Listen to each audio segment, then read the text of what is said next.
Like a bad penny or a horrible nightmare, I have returned.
Well, kiddies, welcome to the return of Movie Madness with me, your old friend, Dr.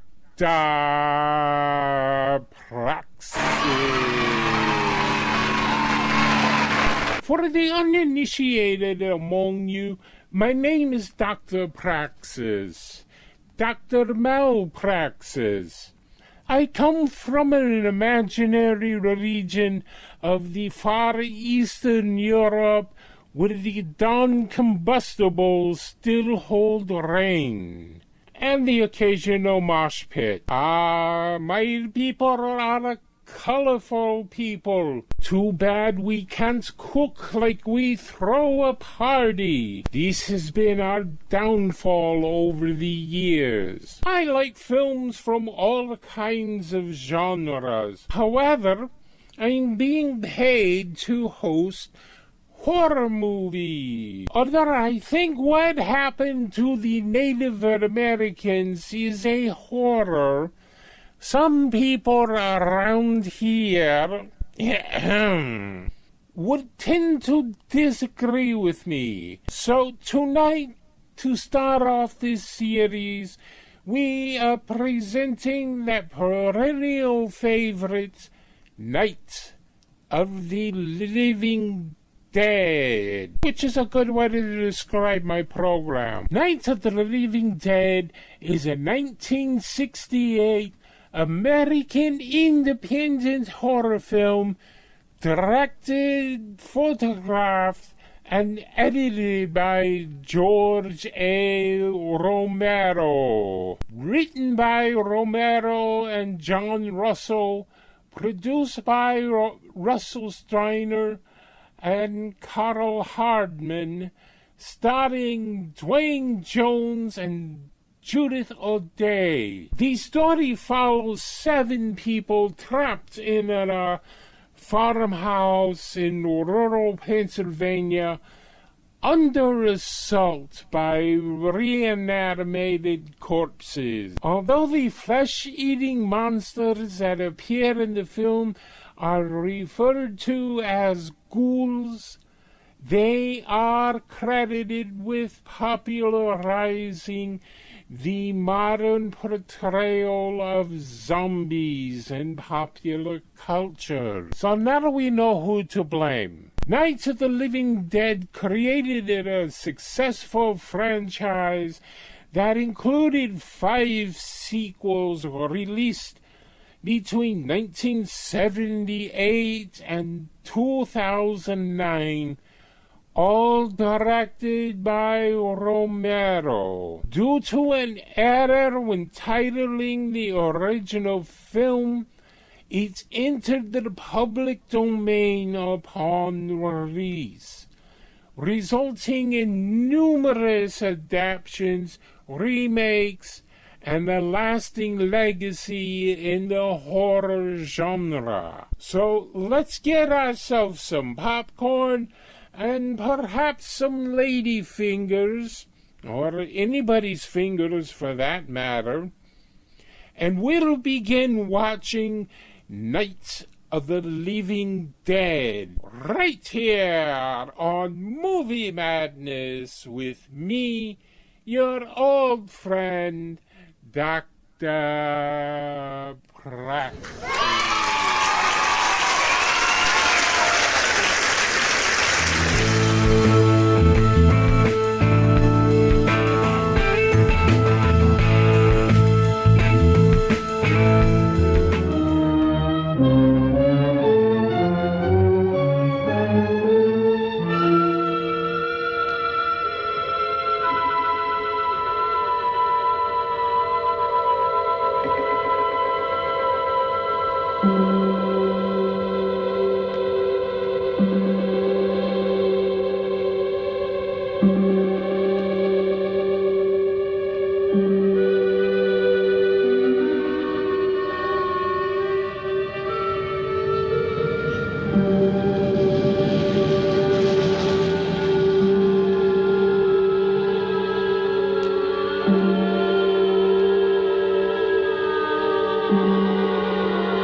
They ought to make the day the time changes, the first day of summer. What? Well, it's 8 o'clock and it's still light. A lot of good the extra daylight does us. Now, we've still got a 3-hour drive back. We're not going to be home until after midnight. Well, if it really bugged you, Johnny, you wouldn't do it. You think I want to blow Sunday on a scene like this? You know, I figure we're either going to have to move Mother out here or move the grave into Pittsburgh. She can't make a trip like this. Oh, you know that she can't. Is there any of that candy left? No. Look at this thing. We still remember. I don't. You know, I don't even remember what the man looks like. Johnny, it takes you 5 minutes. Yeah, 5 minutes to put the wreath on the grave and 6 hours to drive back and forth. Mother wants to remember, so we trot 200 miles into the country and she stays at home. Well, we're here, John, all right? Test. We're back on? Oh. Ladies and gentlemen, we're coming back on the air after an interruption due to a technical problem.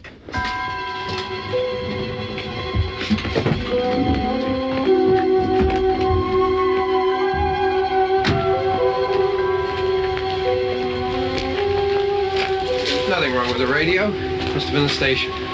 Which row is it in?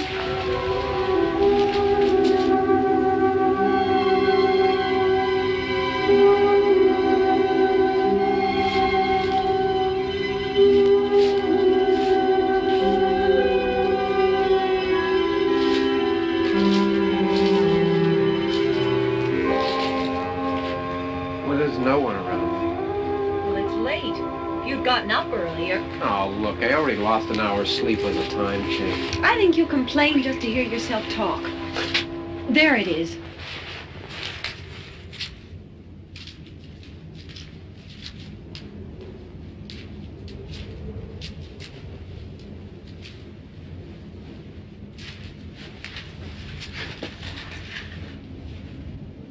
I wonder what happened to the one from last year. Each year we spend good money on these things. We come out here and the one from last year's gone. Well, the flowers die, and the caretaker or somebody takes them away.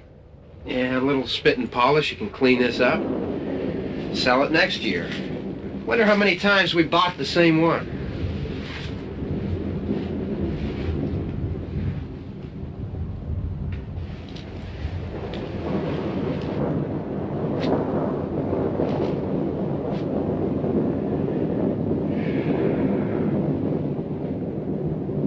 Hey, come on, Barb. Church was this morning, huh?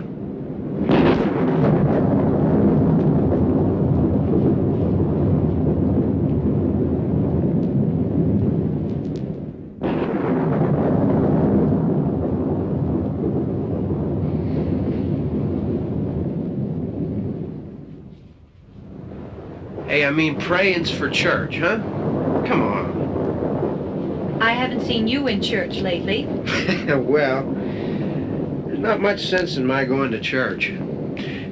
Do you remember one time when we were small, we were out here? It was from right over there. I jumped out at you from behind the tree, and Grandpa got all excited, and he shook his fist at me, and he said, "Boys, you'll be damned to hell." Remember that? Right over there. Well, you used to really be scared here. Johnny, You're still afraid. stop it now. I mean it. They're coming to get you, Barbara. Stop it. You're ignorant. They're coming for you, Barbara. Stop it. You're acting like a child. They're coming for you. Look, there comes one of them now. He'll hear you. Here he comes now. I'm getting out of here. Johnny.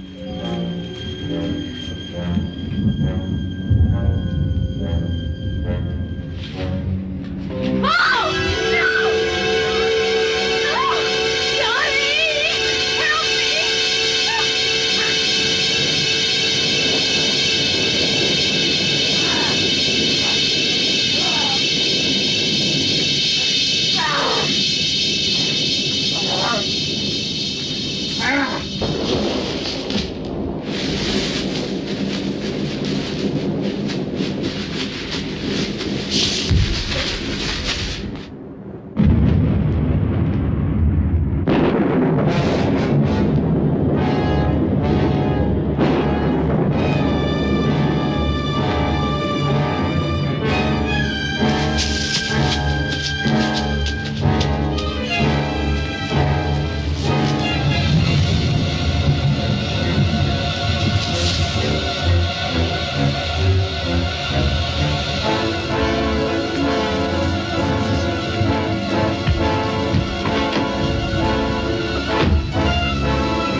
It's all right.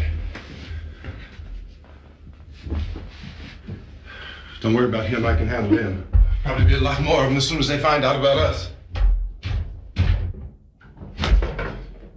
The truck is out of gas. This pump out here is locked. Is there a key? We can try to get out of here if we can get some gas. Is there a key? I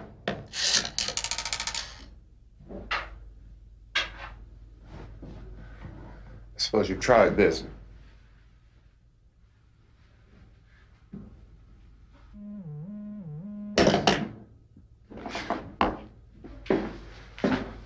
Do you live here?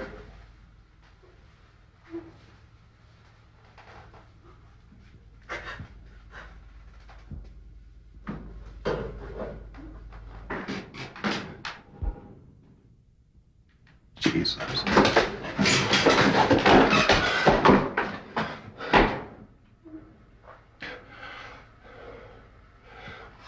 We've got to get out of here. We have to get to where there's some other people. Maybe we better take some food. I'll see if I can find some food.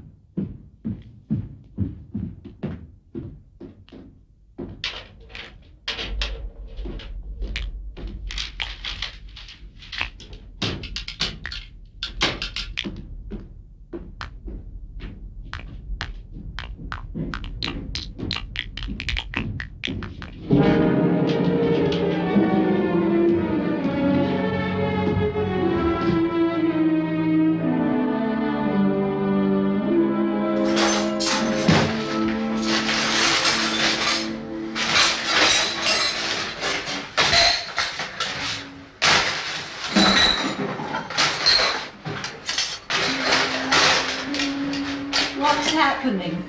How do you think it's happening? What's happening?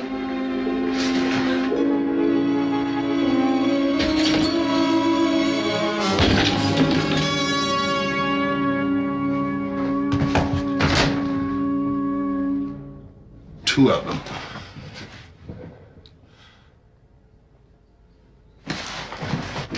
There are two of them out there. Have you seen any more around here? I can take care of those two. I don't I know you're afraid, but we have I don't know! I don't know! What's happening?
I know we're in here now.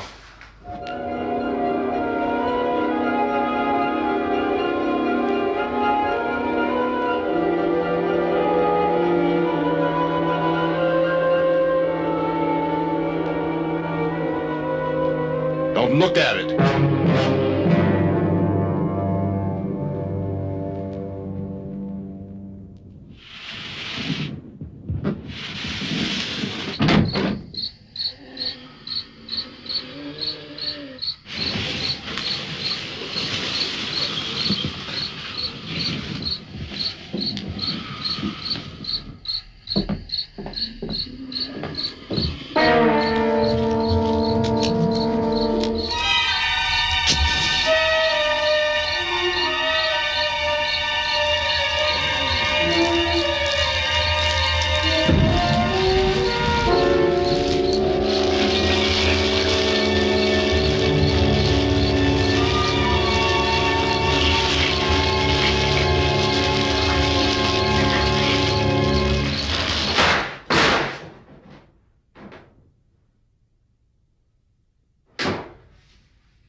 Get some more lights on in this house.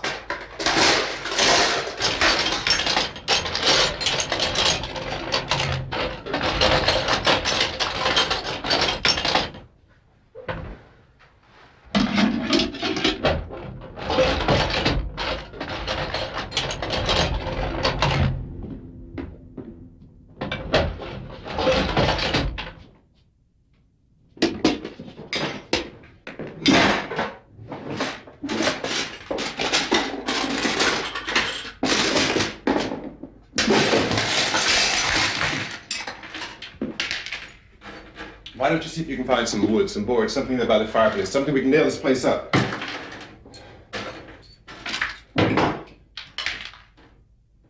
Oh, God damn it! Look, I know you're afraid. I'm afraid too. But we have to try to board the house up together. Now, I'm going to board up the windows and the doors. Do you understand? We'll be all right here. We'll be all right here until someone comes to rescue us. But we'll have to work together. You'll have to help me. Now, I want you to go in and get some wood so I can board the place up. Do you understand? Okay? Okay?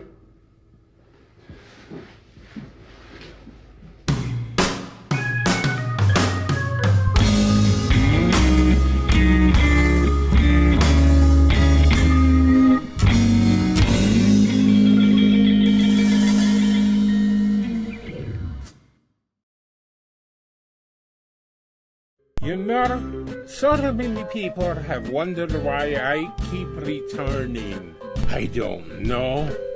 Why does Donald Trump keep returning? I can't think of any reason why he keeps returning any more than I can think of why I keep returning.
That's wrong.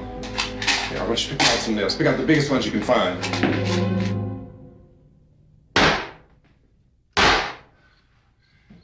Yeah, this room looks pretty secure. If we have to, we can run in here and board up the doors. Won't be long before those things be back pounding their way in here. They're afraid now.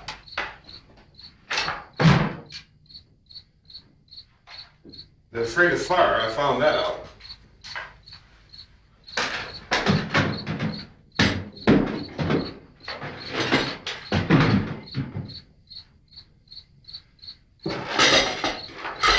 You know a place back down the road called Beekman's?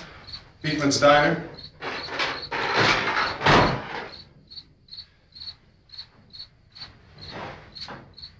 Anyhow, that's where I found that truck I have out there. There's a radio in the truck. I had jumped in to listen to it when a big gasoline truck came screaming right across the road. But there must have been 10, 15 of those things chasing after it, grabbing and holding on. Now, I didn't see them at first. I could just see that the truck was moving in a funny way. Those things were catching up to it. The truck went right across the road. Slammed on my brakes to keep from hitting it myself. It went right through the guardrail.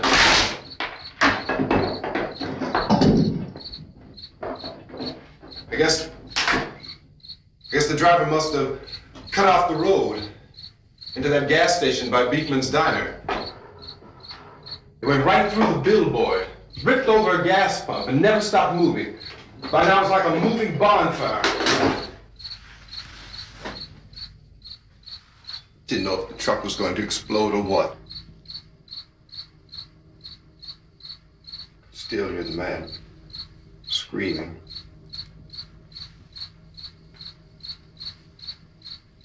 This thing is just backing away from it. I looked back at the diner to see if there was anyone there who could help me. It was when I noticed that the entire place had been encircled. Wasn't a sign of life left except by now there were no more screams. I realized that I was alone with 50 or 60 of those things, just standing there, staring at me. I started to drive. I just plowed right through them. They didn't move, they didn't run or just stood there staring at me. Just wanted to crush them. They scattered through the air like bugs. We were riding in the cemetery, Johnny and me. Johnny.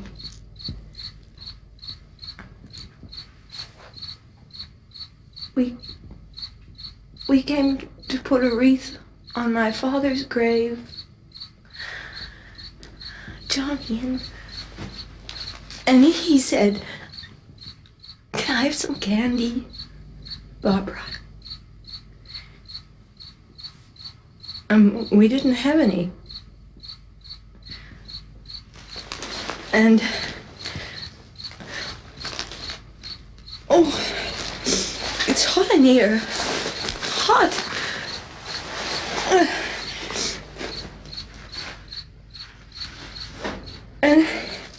And he said, "Oh, it's late. Why did we start so late?" And I said, "Johnny, if you'd gotten up earlier, we wouldn't be late." Johnny asked me if I were afraid. And I said, "I'm not afraid, Johnny." And then this man started walking up the road. He came slowly, and Johnny kept teasing me and saying, "He's coming to get you, Barbara." And I laughed at him and said, "Johnny, stop it." And then Johnny ran away. And I went up to this man, and I was going to apologize. Why don't you just keep calm? And I looked up, and I said, "Goody." And he grabbed me. He grabbed me, and he ripped at me. He held me, and he ripped at my clothes. I think you should just calm down. Oh, I screamed, "Johnny! Johnny, help me! Oh, help me!" And he wouldn't let me go. He ripped. And then Johnny came and he ran and he fought this man. And I got so afraid. I ran. I ran. And Johnny didn't come. We have to wait for Johnny.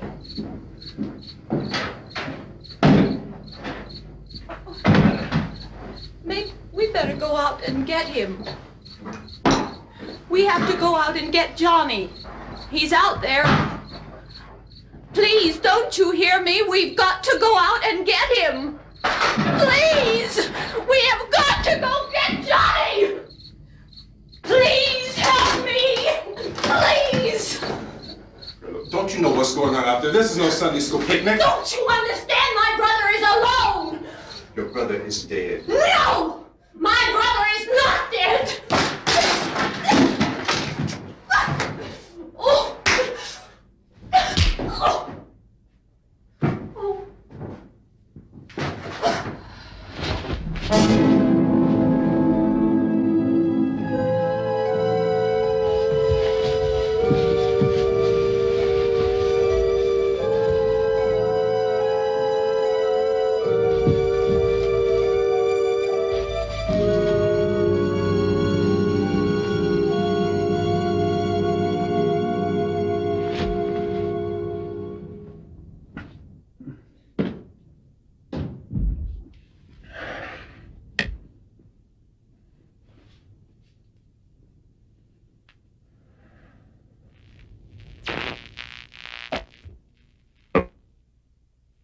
Because of the obvious threat to untold numbers of citizens, and because of the crisis which is even now developing, this radio station will remain on the air day and night.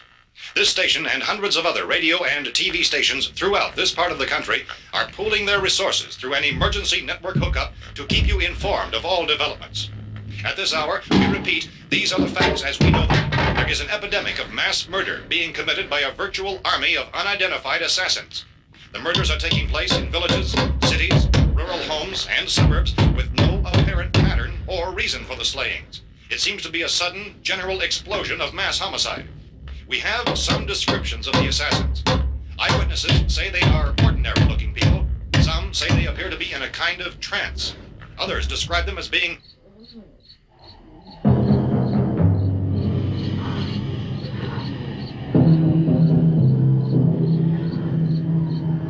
So, at this point, there is no really authentic way for us to say who or what to look for and guard yourself against. Misshapen monsters. Reaction of law enforcement officials is one of complete bewilderment at this hour. So far, we have been unable to determine that any kind of organized investigation is yet underway. Police, sheriff's deputies, and emergency ambulances are literally deluged with calls for help, and the scene can best be described as mayhem. Mayors of Pittsburgh, Philadelphia, and Miami, along with the governors of several eastern and midwestern states, have indicated the National Guard may be mobilized at any moment, but that has not happened as yet. The only advice our reporters have been able to get from official sources is for private citizens to stay in their homes behind locked doors. Do not venture outside for any reason until the nature of this crisis has been determined and until we can advise what course of action to take. Keep listening to radio and TV for any special instructions as this crisis develops further. Thousands of office and factory workers are being urged to stay at their places of employment, not to make any attempt to get to their homes. However, in spite of this urging and warning, streets and highways are packed with frantic people trying to reach their families or apparently to flee just anywhere. We repeat, the safest course of action at this time is simply to stay where you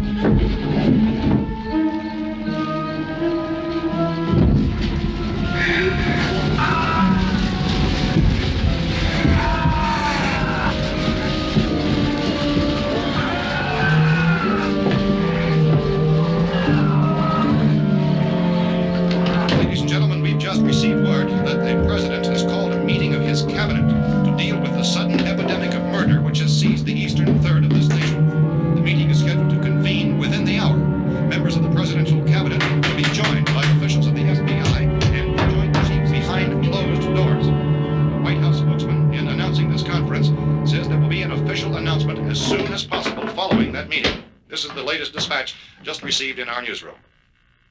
Latest word also from National Press Services in Washington, D.C. now tells us that the emergency presidential conference, which we've just mentioned, will include high-ranking scientists from from the National Aeronautics and Space Administration. That's the extent of this latest bulletin. Repeating, members of this cabinet, the FBI, the Joint Chiefs of Staff, and scientists from NASA within the hour. All radio and TV stations throughout this part of the country, including the one to which you're listening, have joined their facilities in an emergency network to bring you this news as it develops. We urge you to stay tuned to radio and TV and to stay indoors at all costs. Late reports reaching this newsroom tell of frightened people seeking refuge in churches, schools, and government buildings, demanding shelter and protection from the wholesale murder which apparently is engulfing much of the nation. Law enforcement officials are at a loss to explain or even at this hour, even to theorize about the reasons for this wave of murder. So far, the advice they're able to give the public is something. Chief Dunmore of Camden, North Carolina, was quoted as saying, quote, "Tell the people, for God's sake, to get off the streets. Tell them to go home and lock their doors and windows up tight. We don't know what kind of murder-happy characters we have here." End quote. This Chief Dunmore of Camden, North Carolina. So far, the only descriptions, the only clues anyone has of the killers come from frightened witnesses of some of the slayings. These eyewitness accounts variously describe the murderers as ordinary-looking people, misshapen monsters, people who look like they're in a trance, and things that look like people but act like animals. Some eyewitnesses tell of seeing victims who look as though they had been torn apart. This whole ghastly story began developing 2 days ago with a report of the slaying of a family of 7 in their rural home near Gulfport. Since then, reports of such senseless killings began snowballing in a reign of terror which has hopscotched in an erratic, disconnected manner throughout much of the eastern and midwestern United States. Efforts to keep track of the murder reports by the placing of markers on a map seem to indicate a general spreading of the extreme southeastern United States, north and west. Our newsmen have been on the telephone, talking with officials in other cities, and have determined that none of this kind of mass murder has yet been reported west of the Mississippi River, except in the extreme southeastern portion of Texas. Similar killings have been reported around the Houston and Galveston areas, but nothing like... I found a gun and some bullets out there. It was only late yesterday Oh, and when it these. first became clear we were facing some kind of national emergency. When first reports began filtering in, newsmen and law enforcement agencies were of the opinion This that place is boarded up pretty solid now. in nature. However, as these We ought to be all right here reports for a while. increased dramatically, it was soon apparent that We have this the was gun something and more than the bullets, usual run of lawlessness. food and the Some radio. officials began to suspect an obscure kind of conspiracy. Sooner or later, someone's Things as bound to come and get us out. creatures from outer space. So again, we join with law enforcement agencies, urging you to seek shelter in a building. Lock the doors and windows securely. Hey, that's us. We're doing all right. Cautious of any suspicious strangers. And keep tuned to your radio and television for survival instructions and further details of this continuing story. Look, I don't know if you're hearing me, Goes on in the absence of any law. but I'm going upstairs now. It's almost as though some critical balance of If anything should try to break in here, I can hear it from up there. I'll be down to take care of it. savage killers. We repeat, this radio station. Everything is all right for now. I'll be back to reinforce the windows and doors later. But you'll be all right for now, okay? Okay. Civil defense officials in Cumberland have told newsmen that murder victims show evidence of having been partially devoured by their murderers.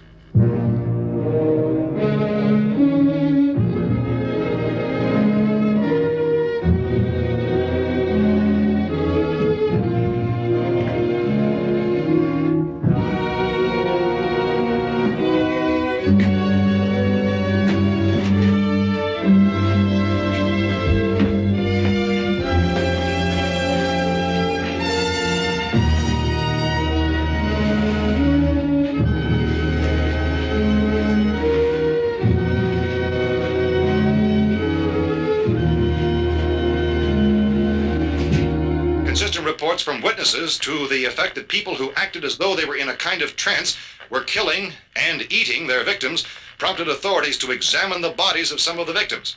Medical authorities in Cumberland have concluded that in all cases, the killers are eating the flesh of the people they murdered. Repeating this latest bulletin just received moments ago from Cumberland, Maryland, civil defense authorities have told newsmen that murder victims show evidence of having been partially devoured by their murderers. Medical examination of victims' bodies shows conclusively that the killers are eating the flesh of the people they kill.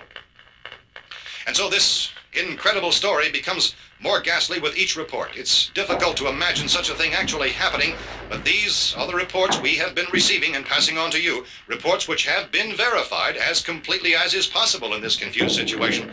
It is happening, and it would appear that no one is safe from this wave of mass murder.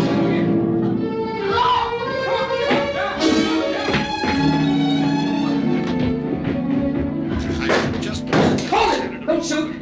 We're from town. A radio. County, Pennsylvania. The Butler County Sheriff has verified that reports of murder victims being partially eaten by their slayers is true.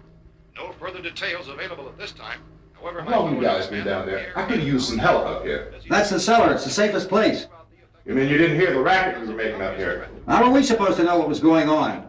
Could have been those things for all we knew. That girl was screaming.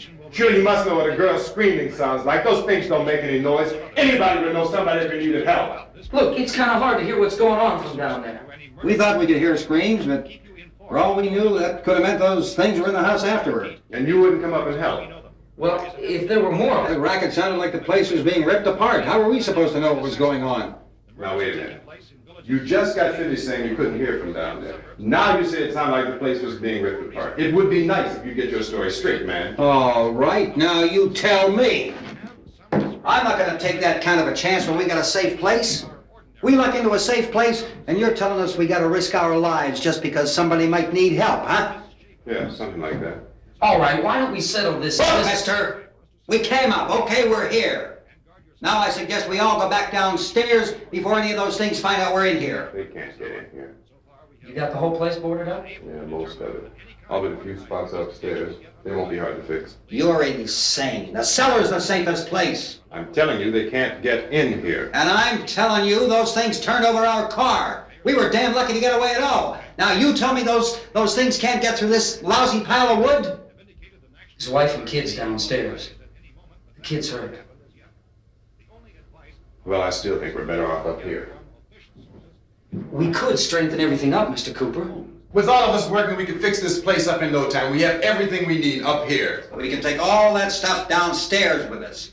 Man, you're really crazy, you know that? You got 1,000,000 windows up here. All these windows, you're gonna make them strong enough to keep these things out, huh? I told you, those things don't have any strength. I smashed 3 of them and pushed another one out the door. Did you hear me when I told you they turned over our car? Oh, hell, any good 5 men can do that. That's my point. Only there's not going to be 5 or even 10. There's going to be 20, 30, maybe 100 of those things. And as soon as they know we're here, this place is going to be crawling with them.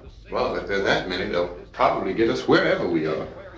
Look, the cellar. The cellar, there's only one door, right? Just one door, that's all we have to protect. Paul and I fixed it so it locks and boards from the inside. But up here, all these windows, why, we'd never know where they were going to hit us next. You got a point, Mr. Cooper. But down in the cellar, there's no place to run to. I mean, if they did get in, there'd be no back exit. We'd be done for. We can get out of here if we have to. And we got windows to see what's going on outside.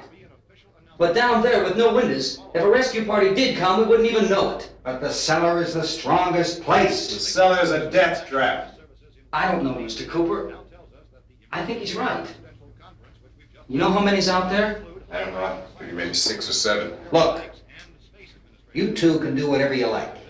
I'm going back down to the cellar, and you better decide.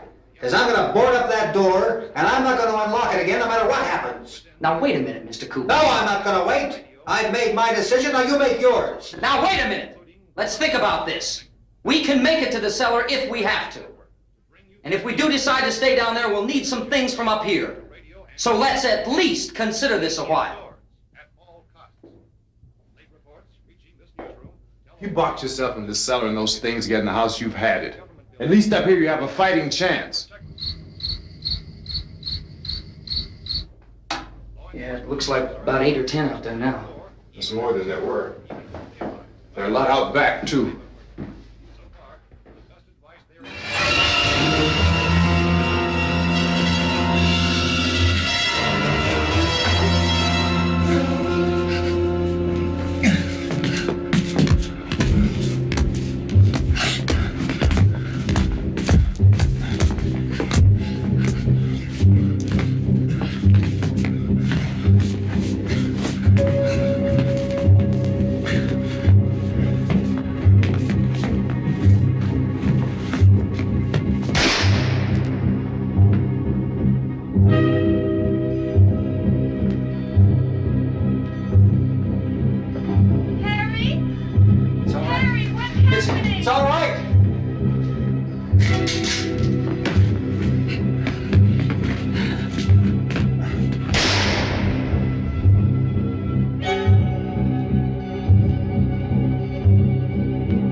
gotta fix these boards.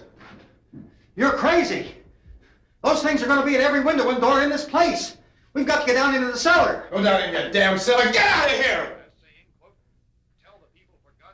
I'm taking the girl with me. You leave her here. Keep your hands off her. And everything else that's up here, too. Because if I stay up here, I'm fighting for everything up here. And the radio and the food is part of what I'm fighting for. Now, if you're going down the cellar, get. The man's insane. He's insane. We've got to have food down there. We've got a right. This is your house. We've got a right. You going down there with him? Well, Yes or no? This is your last chance. No beating around the bush. Listen, I got a kid down there. She can't possibly. I couldn't bring her up here. She can't possibly take all the racket and those things smashing through the windows. Well, you're her father. If you're stupid enough to go die in that trap, that's your business. However, I am not stupid enough to follow you. It is tough for the kid that her old man is so stupid. Now, you get the hell down in the cellar. You can be the boss down there. I'm boss up here. You bastards. You know, I won't open this door again. I mean it. Mr. Cooper, with your help, we could... With my help. Let him go, man. His mind is made up. Just let him go. Wait a minute. Judy, come on up here, honey.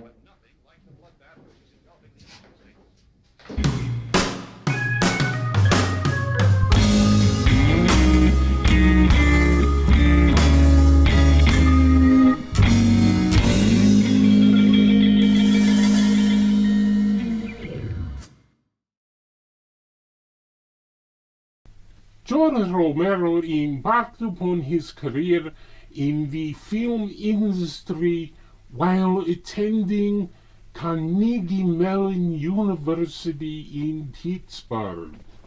He directed and produced television commercials and industrial films for the Latent Image, a company he co-founded with his friend Russell Strainer.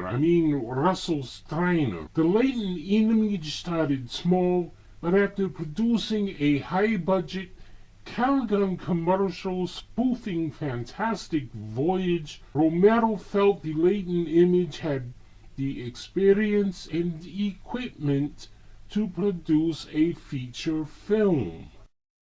They wanted to capitalize on the film industry's, quote, thirst for the bizarre, according to Romero. He, Strainer, and John A. Russell contacted Carl Hardman and Marilyn Eastman, presidents and vice presidents, respectively, of a Pittsburgh-based industrial film firm called Hardman Associates. The Latent Image pitched their idea for a then untitled horror film. These discussions led to the creation of Image 10, a production company chartered to produce a single feature film.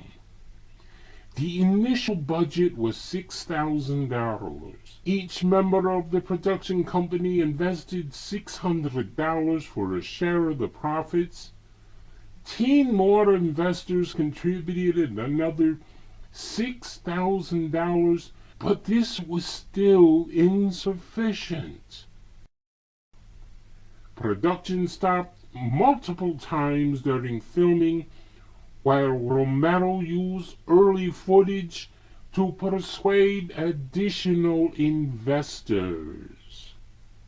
Image 10 eventually raised approximately $114,000 for the budget, which is more than $999,000 in today's document shoes, or dollars if you prefer.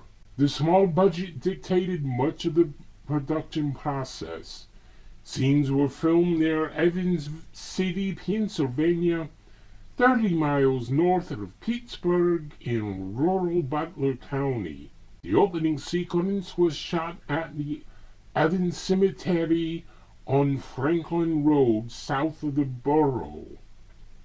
Lacking the money to purchase a house for the main set, The filmmakers rented a nearby farmhouse scheduled for demolition.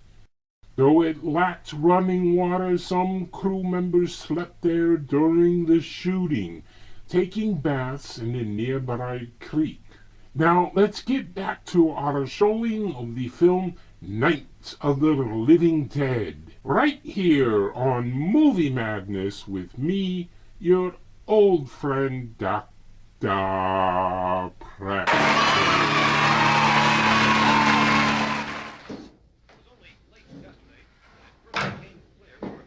You're gonna let them get hurt too, huh?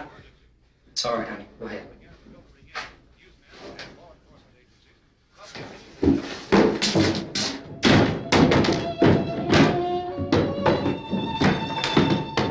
If we stick together, man, we can fix it up real good. There's lots of places we can run to up here. Mr. Cooper, we'd all be a lot better off if all three of us were working together. Hey. Hey, kid.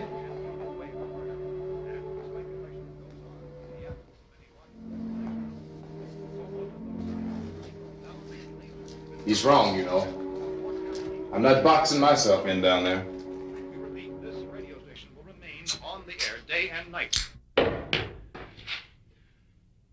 Well, we're safe now. It's boarded up tight. What about Tom and Judy? They want to stay up there, let them. There are two other people upstairs, a man and a girl. We heard you screaming. Yeah, but I didn't know who they were, and I wasn't about to take any unnecessary chances. Of course not, Harry.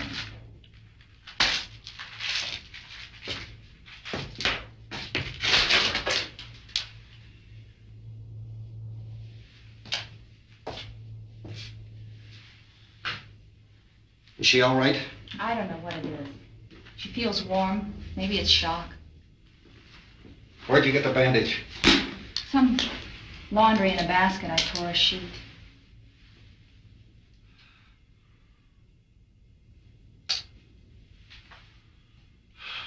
Let them stay upstairs. Let them.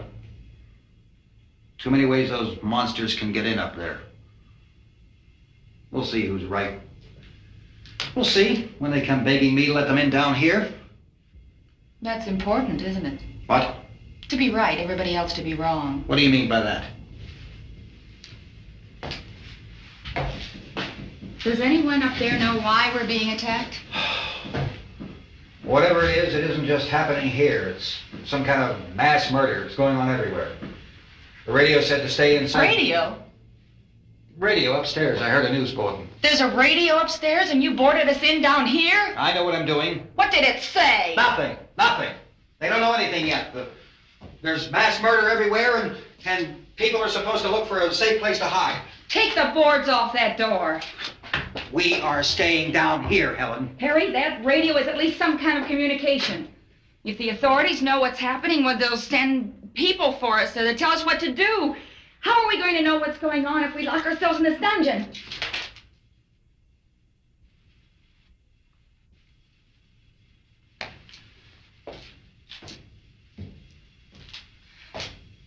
We may not enjoy living together, but dying together isn't going to solve anything. Those people aren't our enemies. Mr. Cooper! Mr. Cooper, Ben found a television set upstairs. Let's go up. Tom? Yeah. If Judy would come downstairs for a few minutes, Harry and I could come upstairs. Okay, yeah, right away. Will you do it? Do I have to? Look, honey, nothing's gonna get done with them down there and us up here. Do this for me. Okay. Okay, open up.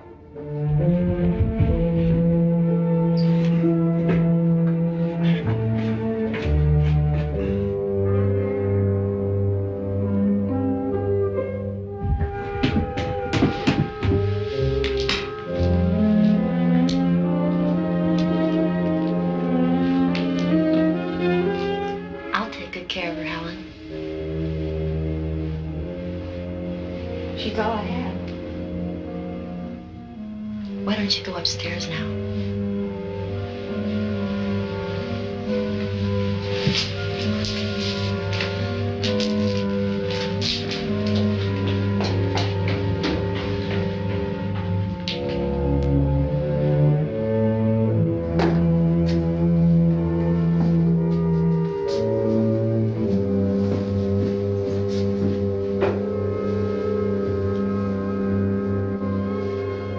Her brother was killed. Hey, give me a hand with this thing. I gotta go help Ben with the television.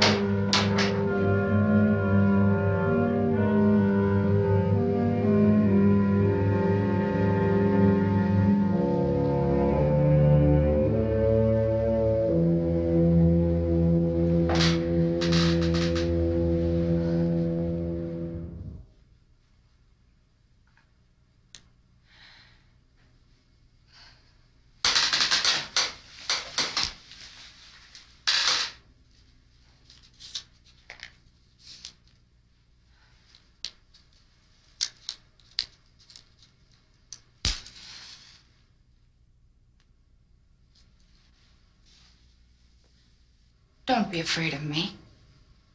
I'm Helen Cooper, Harry's wife.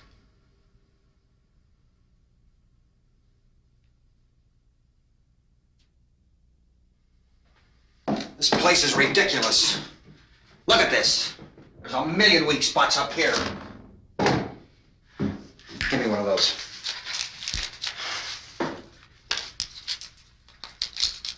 Her brother was killed.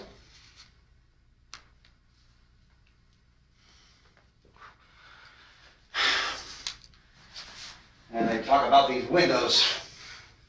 I can't see a damn thing. There could be 15 million of those things out there. That's how much good these windows are. Why don't you do something to help somebody?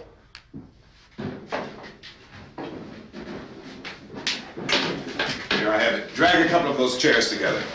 There's a socket over here.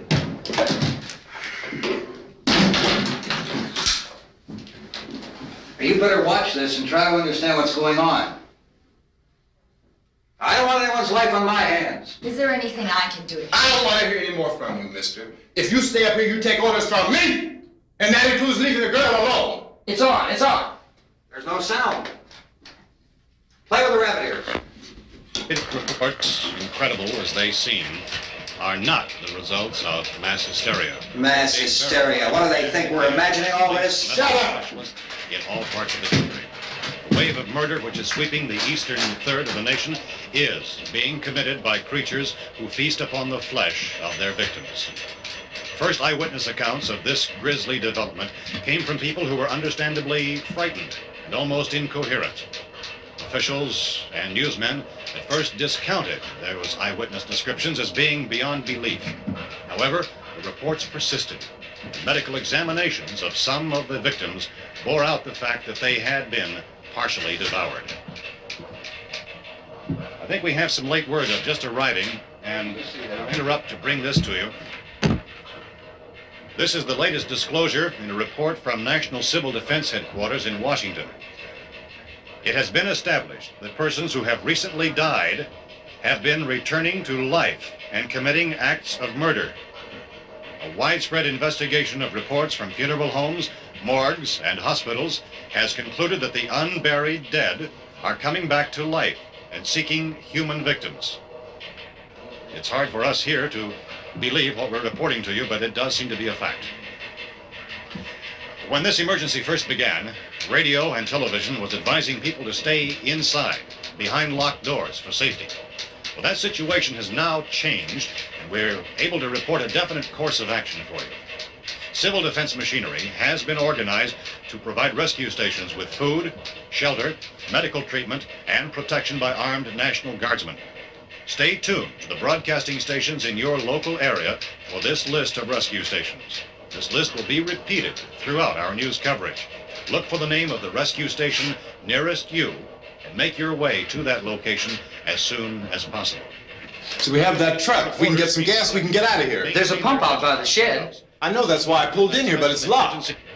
called this afternoon by the President. Since convening this conference of the Presidential Cabinet, the FBI, the Joint Chiefs of Staff, the CIA, has not produced any public information. Why are space experts being consulted about an Earth-bound emergency? So far, all the betting on the answer to that question centers on the recent Explorer satellite shot to Venus. That satellite, you'll recall, started back to Earth, but never got here. That's the space vehicle which orbited Venus and then was purposely destroyed by NASA when scientists discovered it was carrying a mysterious high-level radiation with it. Could that radiation be somehow responsible for the wholesale murders we're now suffering? Newsman Don Quinn in Washington has posed those questions. It's obvious our best move is to try to get out of here. How are you going to get over to that pump? Look! You're coming from a meeting regarding the explosion of the Venus probe, is that right? Yes, that was the subject of the meeting. You feel there is a connection between this and the phenomenon? There's a definite connection. In other words, you feel that the radiation on the Venus probe is enough to cause these mutations? There was a very high degree of radiation. Well, just a minute. I'm not sure that that's certain at all. I don't think that has been logical irrefutably explanation that proved. we have at this time. In other words, it is the military's viewpoint that the radiation is not the cause of the mutation. I can't speak for the entire military at this time, gentlemen. I must disagree with these gentlemen presently until this is irrefutably proved. Everything is being done that can be done. We'll have to hurry for our next meeting. Professor, you feel that there is a definite connection between them? Definite connection as far as Dr. Keller and myself. Doctor, please. I thought we decided that is not proved yet. Was the satellite, when the satellite was exploded? An unusual amount of radiation, enough to cause mutation under certain circumstances. Could have happened. Have a bearing on it. It does seem to have a bearing. Will there be a reply for this further? Later? Yes. There will be a reply. Yes. Later this afternoon. There will be a report this afternoon. Well, perhaps there will be a report. Yes. Later.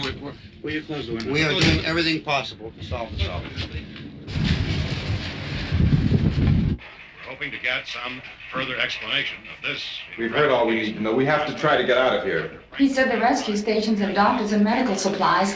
If we could get care in there, we could get help for her. Delno is one of the world's foremost authorities on space science and technology. Willard. I saw a sign that said Willard. It's only about 17 miles from here. You know this area. You from around here? Judy and I are both from around here. We were on our way up to the lake to go swimming. And Judy had a radio, and we heard the first reports about this. So we knew the old house was here, and we came in and found the lady upstairs dead. Then these other people came. We went down into the basement and put a bar across the door, and it is pretty strong. How could we possibly get away from here? We've got a sick child, 2 women, 1 woman out of her head, 3 men, and the place is surrounded with these things. For NASA. Dr. Grimes, your entire staff, I know, has been working very hard to find some solution to these things that are happening. Do you have any answers at this time? Yes, we have some answers. But first, let me stress the importance of seeking medical attention for anyone who's been injured in any way. We don't know yet what complications might result from such injuries. How bad has your kid been hurt? Good advice, Doctor. Now, how about the basic treatment? Well, Look, you go down there and tell, Judy? Yeah, you tell Judy to come up here and you stay with the kid, all right?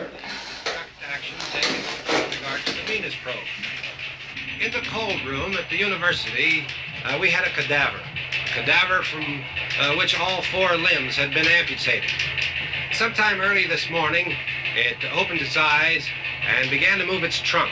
It was dead, but it opened its eyes and tried to move. They want you upstairs. Did she ask for me? She hasn't seen anything. I don't understand. Baby. It's Mommy. I heard. I'll come back down as soon as I find out what they want. Thank you, Judy. The body should be disposed of at once, preferably by cremation. Well, how long after death, then, does the body become reactivated? It's only a matter of minutes. Minutes? Well, that doesn't give people time to make any arrangements. Oh, you're right. It doesn't give them time to make funeral arrangements. The bodies must be carried to the street and burned. They must be burned immediately. Soak them with gasoline and burn them. The bereaved will have to forego the dubious comforts that a funeral service will give. They're just dead flesh and dangerous. I see. Judy, I need you to find some bedspreads or sheets to tear up into small strips, okay? Is there a fruit cellar here? Yes. We need some bottles or jars to make Molotov cocktails and hold them out while we try to escape. Hey, there's a big can of kerosene down there. I'll see what I can find. I'll look for the bottles. There's a big key ring down there. There may be a key to the gas pump on it. I'll check. We can toss the cocktails from a window upstairs. Meantime, a couple of us can go out and try to get the gas and come back for the rest of the people. But that'll leave a door open someplace. Yeah, that's right. It better be this door. It's closer to the truck. Before we go out, we'll put some supplies behind the cellar door. While we're gone, the rest of you can hold up in there. I found some fruit jars in the cellar. And there's a key on here that's labeled for the gas pump out back.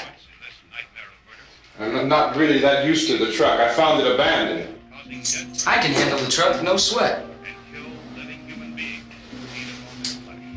You're it, then. You and I'll go.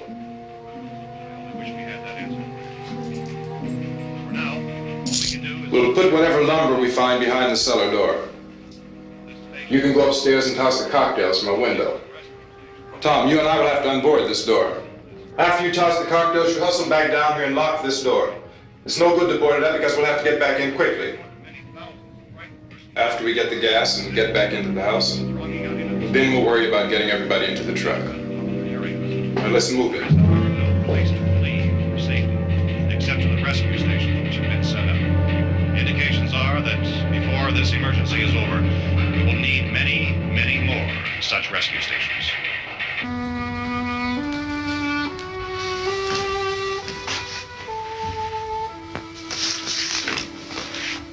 You always have a smile for me. How can you smile like that all the time? How many do you have done? Come on, honey, we gotta move. Tom, are you sure about the phone? The phone is dead out. All you get is a recorded message. If I could only call the folks. They're going to be so worried about us. Everything will be all right. As soon as we get to Willard, we'll call them. They might even be there. I know. Tom?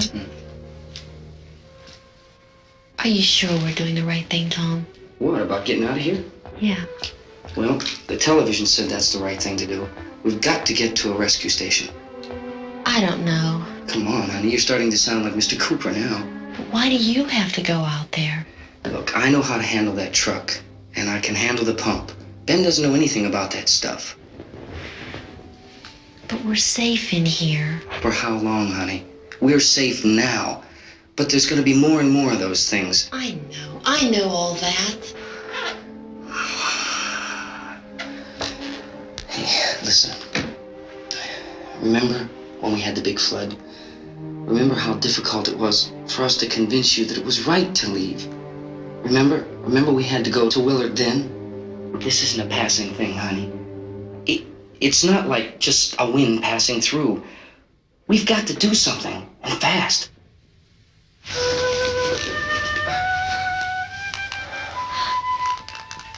I just don't want you to go out there, that's all. Hey, Smiley. Where's that big smile for me? Boy, you're showing no use at all, are you? We've got work to do, honey. And you...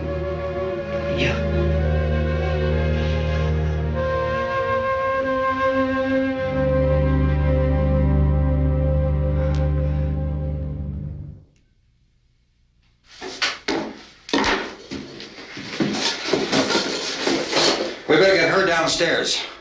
We have to go downstairs now, Barbara. She's right. You have to go downstairs now, just for a little while, until we get back. Then we can all leave. Oh, I'd like to leave. Yes.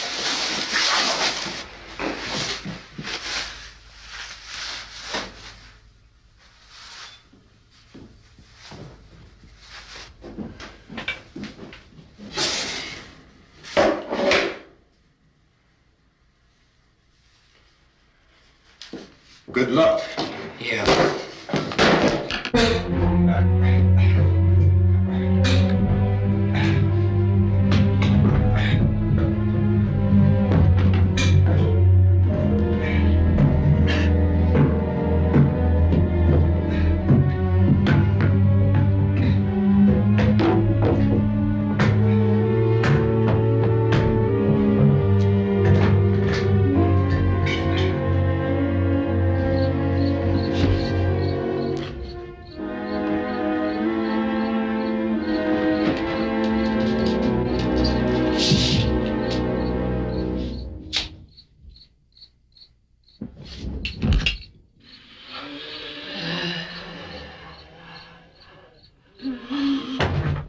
You ready upstairs? Yeah. Okay, toss 'em!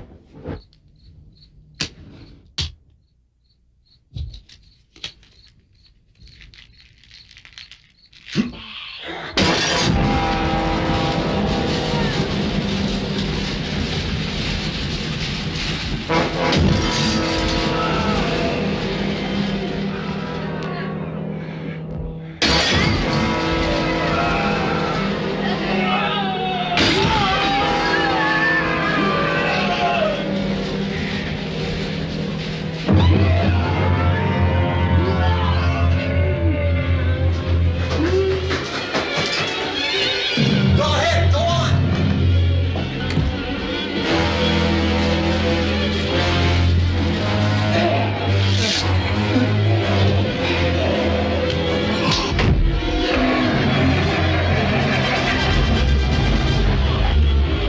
I'm going with him. Get back in the cellar. I'm going. It's too late. It's too late.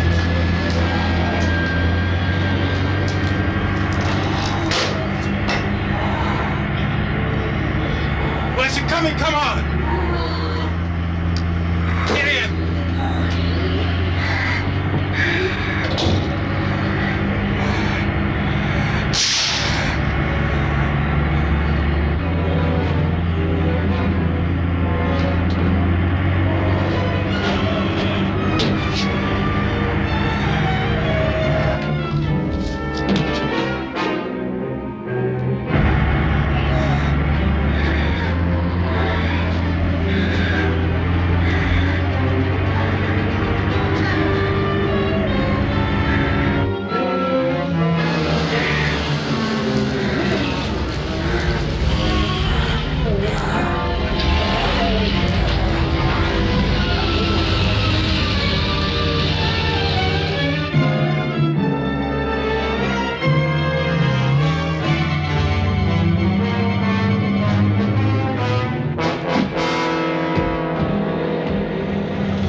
This key won't work.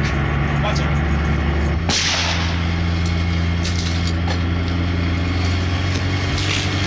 Watch the torch!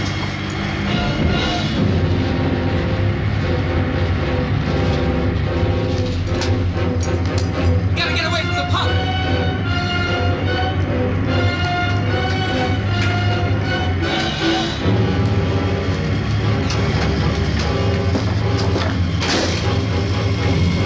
Hang on.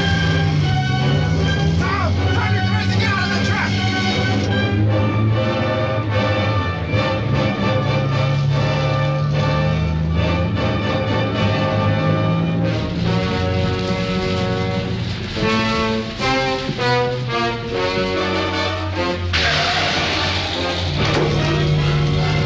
Let's get out of here. Come on, come on. My jacket's caught.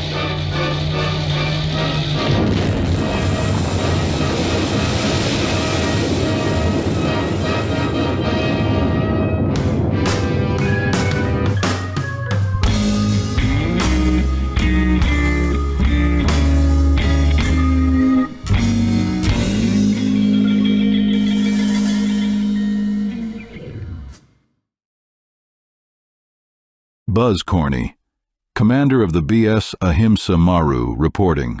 Commander's log. Stardate. Okay, I don't remember what the stardate is, We have been shaking down the refitted BS Ahimsa Maru. Everything is so new, we still cleaning out the packing peanuts. Those pesky little packing peanuts. They're getting into the snack machines. Why, just yesterday, I found 2 of them crawling out of Major Error's tunic. And then I found 2 more of them in my washing sink.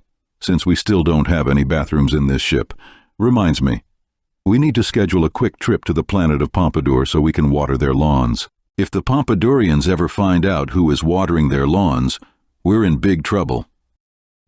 I'm still amazed how large the interior of the ship is inside, as opposed to what it looks like from the outside. We've been given a new assignment, but I feel uneasy about this new assignment.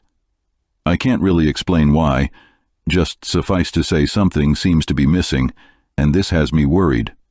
Well, maybe worried is too strong of a word. Concerned is probably a better word. No, worried is the word. Maybe not. Are we ready to depart, Major Error? All systems are go, Commander. Good. Engineering, any problems? No, sir. The photon reactors are primed and ready to go. The Illudium Q36 modulator is modulating and the Tantalus hyperpower circuit is tantalizing. Good. Doc, how's medical service? Medical is ready. We only have 2 cases in medical right now. Lieutenant Daniels, whom Ensign Trump tried to get physical with, and Ensign Trump. Strap Ensign Trump down. I don't need any of his nonsense right now. Lieutenant Jameson, are the coordinates entered? You have our flight plan computed and sent to Station Command? Yes, sir, I do. Then, Ensign Walker, let's rock and roll. Yes, sir.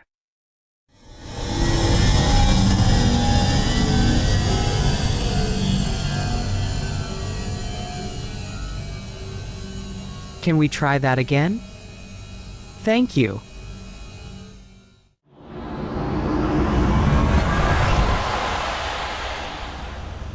Commander, we are at the point where we planned on entering hyperspace. All right.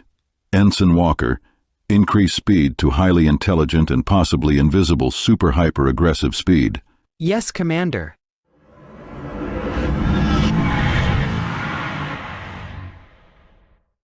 Commander, we are at the point where we planned on entering hyperspace. All right. Ensign Walker, increase speed to highly intelligent and possibly invisible super-hyper-aggressive speed. Yes, Commander.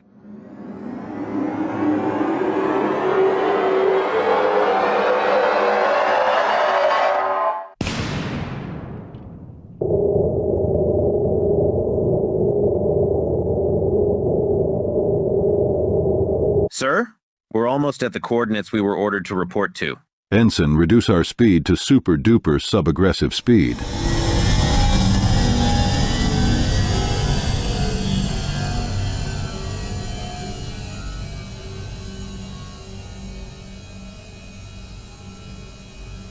Commander, where do we go from here? Commander, I need to plot out our course. Commander, Space Command is calling. They would like to know why we're clear across the galaxy from where our orders stipulate. Buzz, is there something wrong? You lost our orders, didn't you? You have no idea where we're supposed to be, do you? One moment they were in front of me. The next, they're not. I suspect our orders were carried off by packing peanuts. I wonder if Wamaroon Khan still needs a commander.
spades.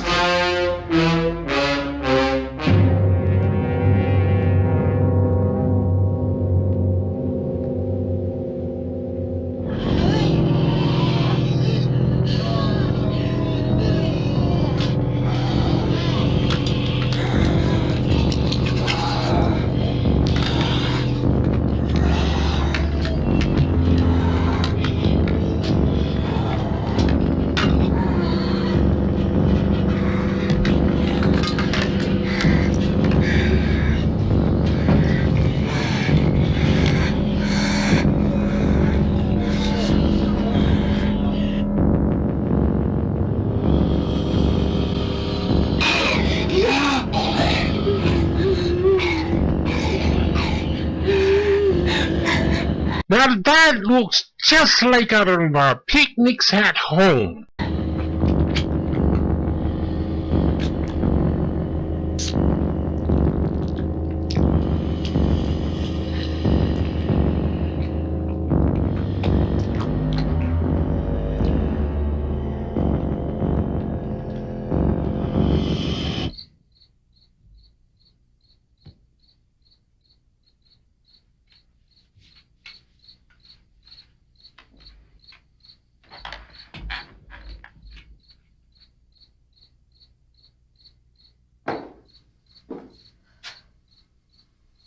Isn't it 3 o'clock yet?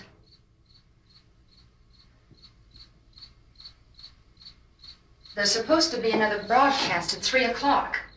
10 minutes. Oh, only 10 more minutes? We don't have very long to wait. We can leave. Well, we'd better leave soon. It's 10 minutes to 3.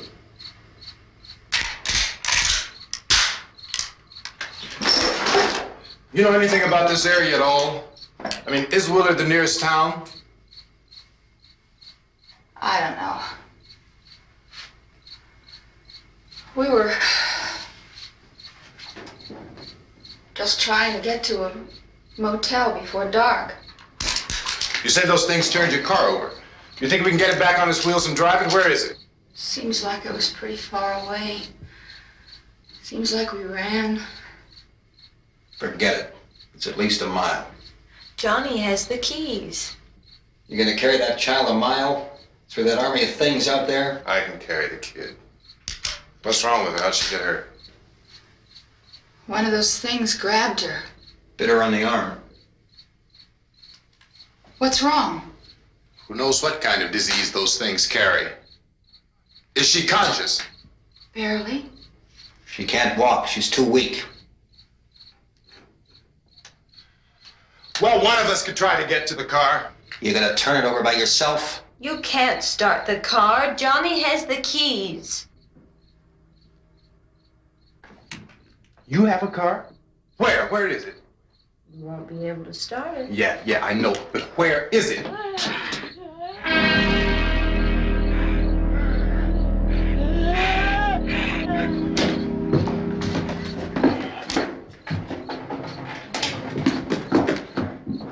Good Lord.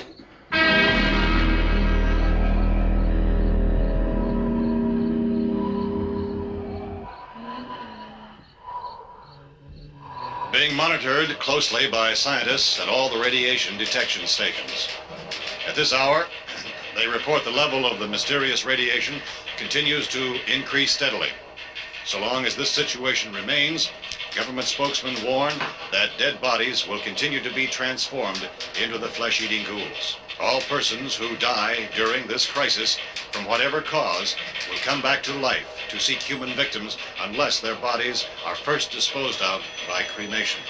Our news cameras have just returned from covering such a search and destroy operation against the ghouls, this one conducted by Sheriff Conan McClellan in Butler County, Pennsylvania.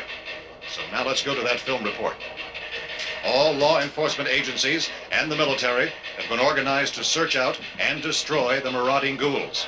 The Survival Command Center at the Pentagon has disclosed that a ghoul can be killed by a shot in the head or a heavy blow to the skull. Officials are quoted as explaining that since the brain of a ghoul has been activated by the radiation, the plan is kill the brain, and you kill the ghoul. What do you think from the supply wagon, Gus? No, we're all right. Hey, Cass, put that thing all the way in the fire. We don't want it getting up again. All right, I got you. Chief McClellan, how's everything going? Oh, things aren't going too bad. Men are taking it pretty good. You want to get on the other side of the road over there? Chief, do you think we'll be able to defeat these things? Well, we killed 19 of them today right in this area. Those last 3 we caught trying to claw their way into an abandoned shed. They must have thought somebody was in there. There wasn't, though. We heard them making all kind of noise. We came over and beat them off, blasted them down. Yeah, okay. Chief, if I were surrounded by 6 or 8 of these things, would I stand a chance with them? Well, there's no problem. If you had a gun, shoot them in the head. That's a sure way to kill them. If you don't, get yourself a club or a torch. Beat them or burn them. They go up pretty easy. Well, Chief McClellan, how long do you think it will take you until you get the situation under control? Well, that's pretty hard to say. We don't know how many of them there are. We know when we find them, we can kill them. Are they slow-moving, Chief? Yeah, they're dead. They're all messed up. Well, in time, would you say you ought to be able to wrap this up in 24 hours? Well, we don't really know. We know we'll be into it most of the night, probably into the early morning. We're working our way toward Willard, and we'll team up with the National Guard over there, and then we'll be able to give a more definite view. Thank you very much, Chief McClellan. This is Bill Cardill, WIC TV 11 News. Thank you, Bill, for that report. Official spokesman declined to speculate just how long it may take to kill off all the flesh eaters, so long as the heavy rain...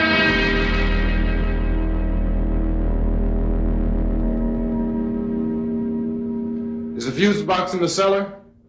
I don't know. It isn't the fuse. The power lines are down. Helen, I have to get that gun. Haven't you had enough? But 2 people are dead already on account of that guy. Take a look out that window, kid.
want to get about 4 or 5 men and a couple dogs. There's a house over here behind those trees. We want to go check it out. You still here, Bill? Yeah, Chief, we're going to stay with it till we meet up with the National Guard. Where'd you get the coffee? One of the volunteers. You're doing all the work. You take it. Thank you. We should be wrapped up here about 3 or 4 more hours. We'll probably get into Willard then. I guess you can go over there and meet the National Guard. Nick, you and the rest of these men want to come with me? They'll go and check in the office, see what's happening. All right, Steve. Tell them we're going to stay with it, and everything appears to be under control.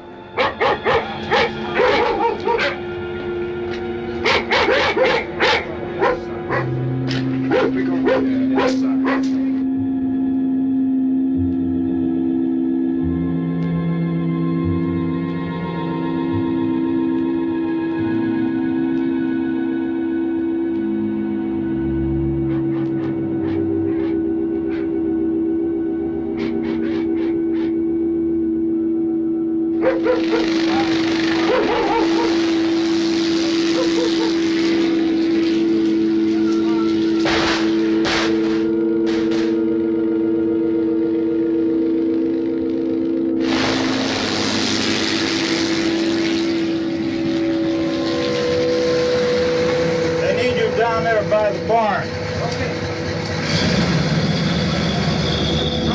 guys can follow the wagon down. I only need a few men to check out the house. Somebody had a cookout here, Vince. Yeah, sure looks like it, Cal.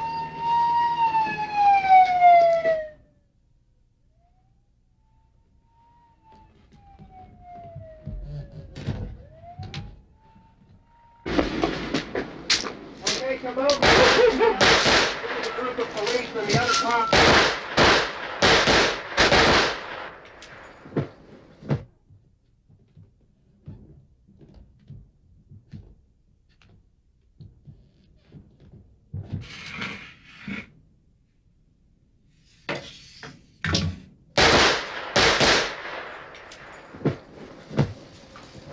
He's a dead one. Get up here. Nick. Tony, Steve, you want to get out in that field and build me a bonfire?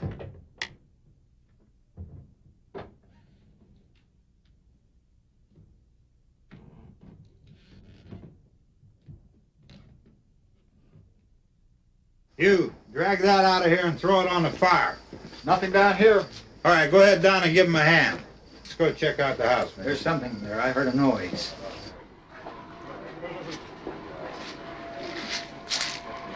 All right, Vince, hit him in the head, right between the eyes. Good shot. Okay, he's dead. Let's go get him. That's another one for the fire.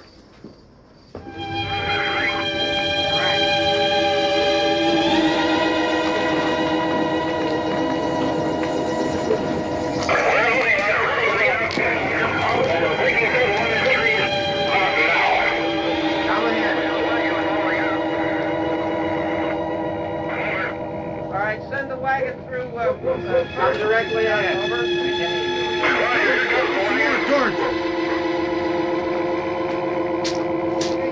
Keep those dogs back off of those things.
Light these torches over here. People in the back. Way in the back.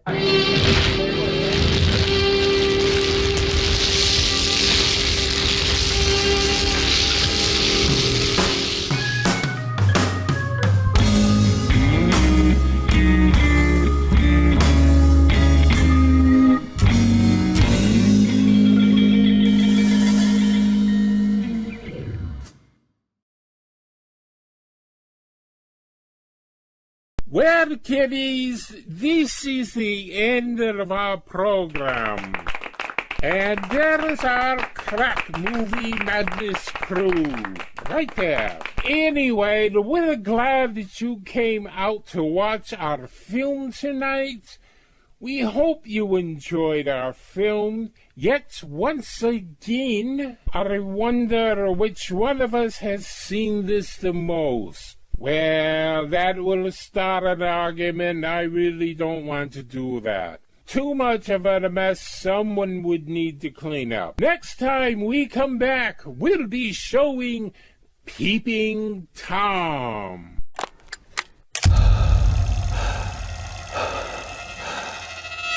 Mark, what do you do? I work in a film studio. I hope to be a director very soon. What's going on here? Murder. All this filming isn't healthy. Mark? Don't be shy. What are these films you can't wait to look at? My interest is in fear. Have you gone crazy? Yes. Put that camera away!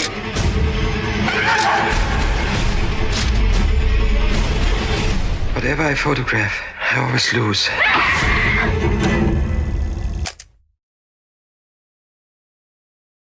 So that's the next time, right here on Movie Madness with me, your old friend, Dr. Praxis. Till next time, kiddies. Good night.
I've got a good mind to join the club and beat you over the head with it.